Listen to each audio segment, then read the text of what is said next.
এটাকে marble pothos বলে। আর এটা হচ্ছে ভেলভেট পথস, এটা হচ্ছে স্পাইডার প্ল্যান্ট। এইগুলো খুবই সহজেই পানিতে প্রোপাগেশন করা যায়। তো চলেন কিভাবে করি সেটা আপনারা দেখেন। সাদা পাথর এগুলো আপনারা যে কোনো জায়গা থেকে কালেক্ট করতে পারবেন। তারপরে সাজাতে হবে, সাজানোটা ডিপেন্ড করে আপনার ক্রিয়েটিভিটির উপরে। প্রথমে আপনি পথস দিলেন, তার সাথে আপনি দিচ্ছেন হলো স্পাইডার প্ল্যান্ট, দেন আর একটা ভ্যারাইটির পথস যেটা বললাম একটু আগে, ভেলভেট পথস।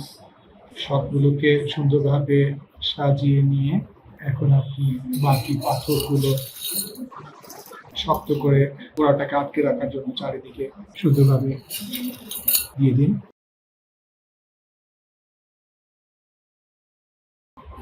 এরপরে আপনি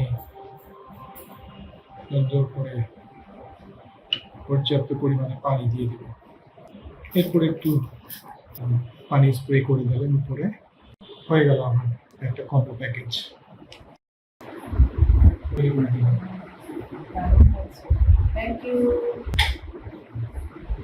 ঘর সাজানোর জন্য এইভাবে আমাকে হেল্প করে তোমাদের ভাইয়া, এরকম সুন্দর সুন্দর করে গাছের টপ করে দেয়। আর অনেক করেছে, তোমাদের সাথে এক সময় শেয়ার করবো।